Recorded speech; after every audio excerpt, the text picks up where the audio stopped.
there are two types of belonging that I'm going to talk about today. One of them is belonging to ourselves. This is feeling at home within our own body, but most of all within our own mind. The second type of belonging is what we typically think of when we hear the word, the social sense of belonging, belonging with others. So first I'm going to talk a bit about the barriers to these different types of belongings and then the strategies that we can use to overcome them. So to belong with ourselves, we first have to become comfortable with ourselves.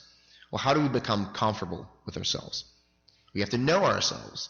And one of the biggest barriers to knowing ourselves is something that has been with us from the very beginning of time, but is especially with us now in the age of the 24-hour news cycle, streaming services on demand, social media, our phones ridden with apps and bloops and blings, notifications for things that, if we're honest, we really don't need.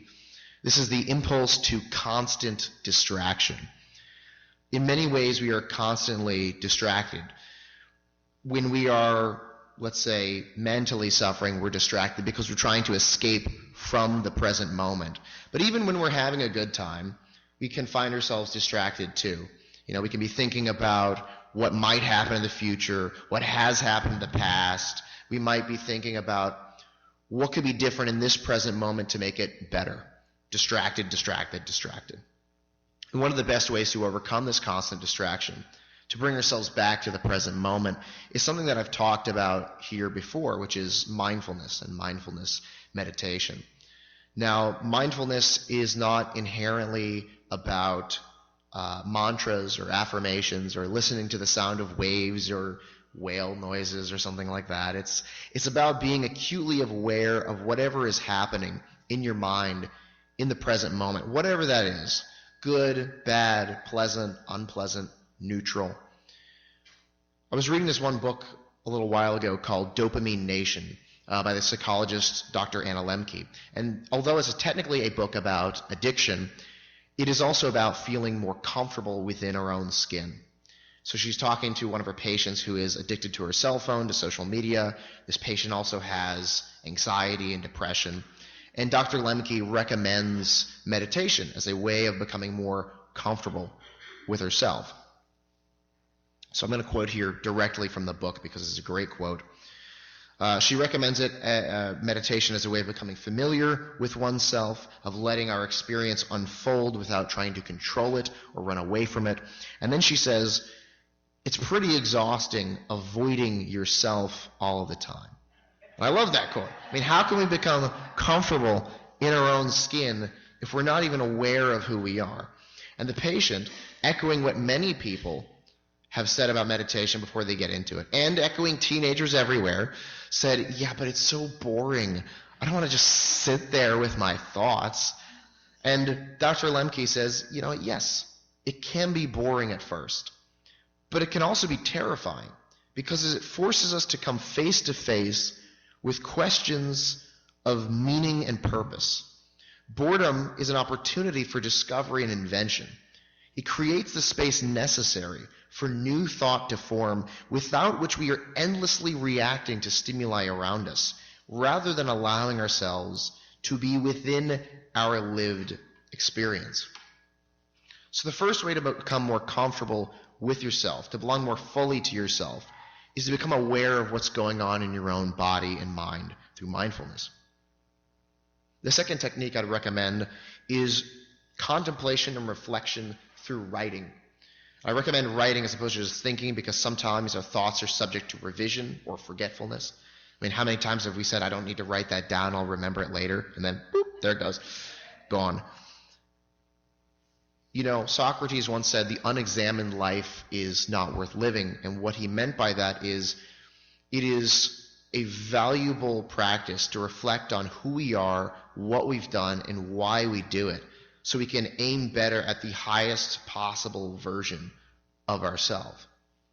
Now, this is different from mindfulness. Mindfulness is about stepping back from your stream of consciousness and watching the thoughts go by from a more detached perspective. This is about directing your thoughts through analysis and really asking yourself the deeper questions. This is important to do privately as opposed to publicly, right? Don't do it on social media. Don't do it through a blog or a vlog. I've seen people do that, like, here's what's on my mind today. I'm like, no, don't do that, because if you do that, you're fully aware that other people have the opportunity to judge you, and so you might hold back. The best way to get to know yourself is to be what Dr. Lemke calls radically honest. This is honesty in a way that might expose your foibles or entail consequences. It's about a truthful autobiography where you can be nakedly vulnerable and honest with who you are, your intentions and motivations. I mean, let me ask you this. Does anybody in here have a diary or journal? Have you ever diary or journal? Raise your hand. Okay. How many of you would want somebody you've never met, a stranger, let's say, to read that diary or journal? Yeah, no, absolutely not. And we're not bad people, we're not bad people, but we know that we're vulnerable with ourselves in a way that we wouldn't necessarily want other people to know about, And that's okay. That's good for getting to know ourselves, the true us. Belonging, like so many things in life, must be rooted in truth. The third thing we can do is to articulate our values and our goals, but our values first. Why should we do our values first? Well, because if we're not careful, we can adjust our values to fit our goals rather than the other way around. And maybe our goals aren't things that we would actually care about if we were to examine them on a deeper level. Maybe if we really look into what we're pursuing is something that we actually care about. Maybe it's something that our parents wanted us to want, or we feel like society has nudged us to want. There's a lot of people in my generation who say, like, I want to be rich, I want to own my own business, I want to have a fancy car, this, that, the other. And you ask them why they want these things. And a lot of what it really boils down to isn't about being rich, and it's not about being a CEO or owning their own company. It's about being financially stable, which is very different from being like a multi-billionaire, or they want to not be micromanaged in their job. They want to have some autonomy over their work. Well, that's great, but you don't need to be a CEO working 60 to 80 hours per week to do that. Now, why does this matter? Well, because no matter what we do with our lives, every time we make a choice, we close off other pathways. We choose this instead of the infinite things we could have chosen. In order to go down any path, we have to make an unlimited amount of sacrifices.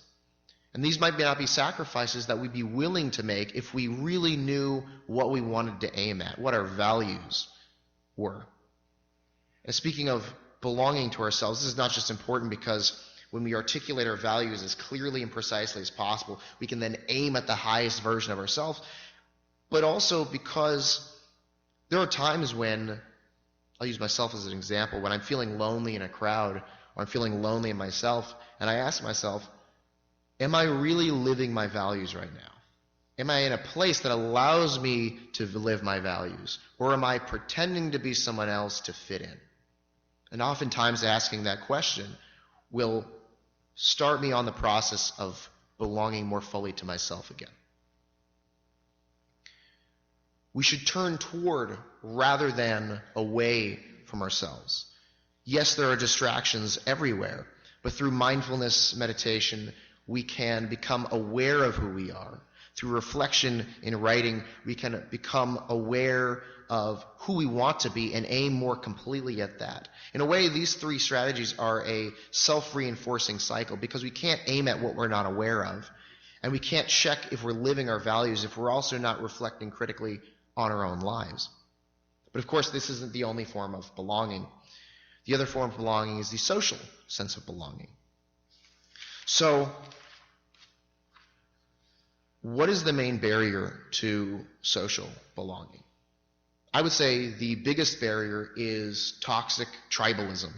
This is creating an us-them dynamic along arbitrary or superficial lines. Things that seem to matter, but if we really looked at a deeper level or if we got to know people better, we'd realize, they matter a little, they don't matter that much. And I would say the biggest one right now, and I'm glad that some of the people here I've heard talking about braver angels, because it sort of ties into that. The biggest barrier, I think, right now, feeding into toxic tribalism, has been this hyper-politicization of everything. Everything seems to be brought into the political categories, like there's a big amoeba just gobbling things up, you know. And it reminds me of this expression that I believe came from the late 1960s, 1970s, that said the personal is political. And I've seen this sort of idea running through conversations, I use that loosely, on social media. And it sounds powerful and punchy and confident, the personal is political. But is it necessarily true? I mean, certainly the political is personal for many people because public policies influence our lives. I mean, that's what they're meant to do. But is the personal always political? Is the love we have for our mothers, our fathers, our brothers, our sisters, our friends, our spouses, our pets, is that feeling political? And if it is, it shouldn't be. What about our goals in life? Assuming they're aligned with our values, but even if they're not, are we doing what we do for explicitly political reasons because we're these scheming, manipulative, Machiavellian masterminds because we want to dominate or control other people? I would say no. We do what we do because we think, rightly or wrongly, it will lead to a greater feeling of happiness and less suffering, greater feelings of belonging. And if we accept this as true for ourselves, is it really so hard to believe that even the people we strongly disagree with are also acting out of these same principles? We've put politics before people, not all of us, granted. We've done this thinking it would lead to greater connectedness and belonging. I mean, surely if we surround ourselves with people who think as I do, think as we do, believe as we do, say the same things, surely we would feel more at home. We would feel happier. Now, it turns out the answer is no. And there's been some social psychology research done on this. And I'm going to quote here directly from the American professor and author Brené Brown from her book, Braving the Wilderness. She said, quote, "While we may all be gathered behind the same bunkers of political or social belief and ideology, we're still alone in them. And even worse, we're constantly monitoring ourselves. The looming threat of blowback, should we voice an opinion or idea that challenges our bunker mates, keeps us anxious. When all that binds us is what we believe rather than who we are, changing our mind or challenging the collective ideology is risky." She then goes on to say, "When a group or community doesn't tolerate dissent and disagreement, it forgoes any experience of inextricable connection. There is no true belonging, only an unspoken treaty to hate the same people. And this fuels our spiritual crisis of disconnection." I've noticed how sometimes, not always, mind you, but sometimes the people who talk the most about patriotism are also sometimes the first to denounce other people as being un-American simply for having a different perspective or belief. I've also noticed how sometimes the people who talk the most about diversity and inclusion are also sometimes, again, not always, but sometimes the first to exclude people for having a different opinion or belief or perspective. This idea that the personal is political has warped our sense of love for each other into a pseudo-moral ultimatum where we subsume our shared universal values under our political stance at the moment, to this us-them dynamic where you're either with us or you're against us. And from here, it's only a small step to believing that a person with a different political stance has a different moral values from us, that they're maybe even morally repugnant. And then, of course, because the personal is political, so to speak, we take this not only as a moral offense, but as a personal offense. We get personally outraged by it. How dare they think differently from me? And I'm not immune to this. I'm not standing up here like some kind of saint. I do have this sometimes where I'm like, how dare they? You know, like an old-timey British judge shaking his jowls. You know? And then I have to remind myself, I mean, like, did I really think people would only disagree with me based on like their favorite color. Like I'd be like, my favorite color is blue, and they'd be like, mine's orange, and I'd be like, like of course we're going to disagree about things. So what can we do to belong more fully with others, especially people we disagree with? Well, first and foremost, we have to put people before politics. People have political stances, but that's not the only thing they have. And this is especially egregious in America, where I know there are technically other parties, but I mean, it seems like there's only two camps. And we know that people can't be boiled down into two categories, and yet this seems to be what we as a society have gotten used to doing. Everybody fits into this or that. We've gotten so good at escaping binary thinking and other things, except when it comes to politics, especially on social media, this seems to be something we forget. The first thing we can do beyond that is to assume the best of other people, especially their intentions.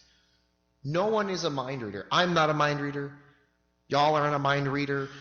People on social media, even though they act like it sometimes, aren't mind readers. I mean, have y'all noticed that? How sometimes somebody will comment under a post, and it's like they're trying to like be Sherlock Holmes. They're like, oh, yes, I deduce that what you actually meant was this, and I further deduce that your childhood had blah, blah, blah, blah. And you're like, what are you on about right now?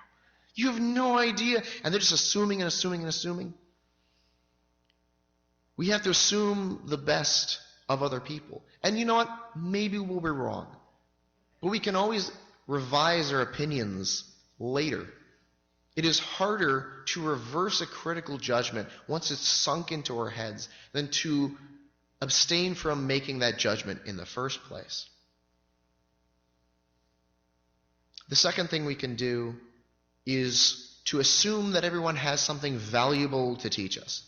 And I want to emphasize this because sometimes what I've seen, regardless of the opinion, is, well, let me put it this way. What people have to teach us is not merely an assertion of our own ego's supremacy. And what I mean by that is, if you're listening to other people and saying, yeah, well, they have something to teach me, but what they have to teach me is that we are smart and they're stupid. We're informed and they're ignorant. We're good, they're bad. We're awesome, they suck. That's not going to make you very open-minded and receptive to other people's perspectives. It's not going to nourish feelings of belonging. We have to listen to other people because, I mean, really, what are the odds that you or I know everything there is to know about the world? And what are the odds that the only people who have something valuable to teach us are the people who already agree with us on everything? There is very little room for new wisdom to grow in an echo chamber. So we have to listen to other people. And the best way to do this is to assume they have something valuable to teach us that doesn't just merely affirm our own ego, and to do this assuming they have the best of intentions. It's very hard to listen to other people if you assume they're out to get you or your people.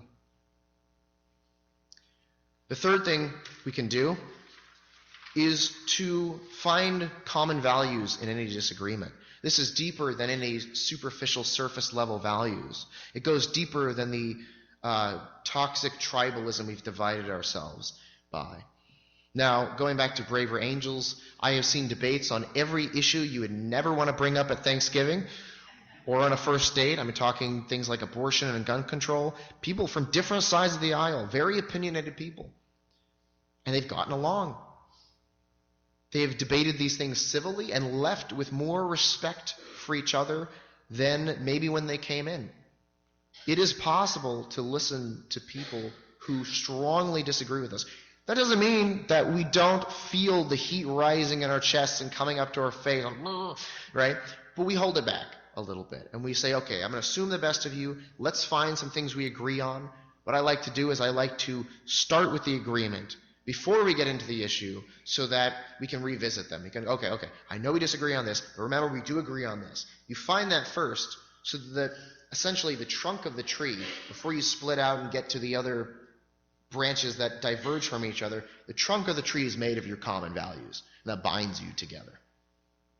Now maybe we don't like to listen to other people, their different opinions, because we're afraid that they might say something that will shift our perspective on the world so fundamentally that it'll throw us out of this sense of belonging. Now remember, belonging, like many other things in life, must be rooted in truth. Must be rooted in truth and love. So maybe we're afraid that, they'll say something and it'll shift our perspective on the world, and suddenly we had it all figured out, and now we don't. We knew who our tribe was, who we were, and now we don't. But this is also an opportunity to grow, to become more authentic in ourselves and in the world, to grow in truth.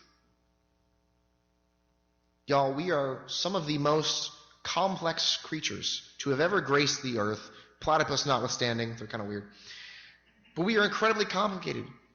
And so it's no surprise to me that we have trouble belonging in ourselves and belonging with other people. We are almost constantly distracted by thoughts of the future, thoughts of the past, hypothetical scenarios that will never happen, hypothetical scenarios that could never happen. We're constantly distracted. All these barriers we have, however, can be overcome. When it comes to belonging within ourselves, we can meet distraction with attention.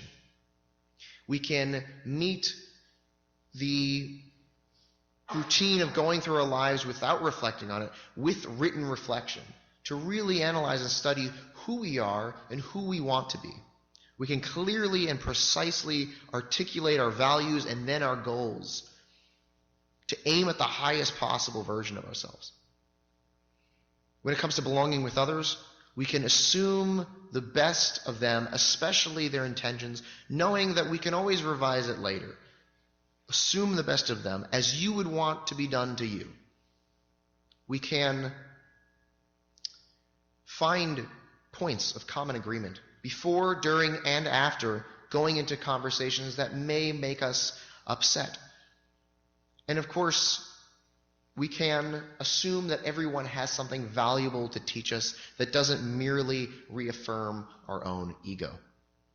We can put people before politics and truth before fitting in. With these strategies, we can feel more at home in the world and ourselves. Thank you.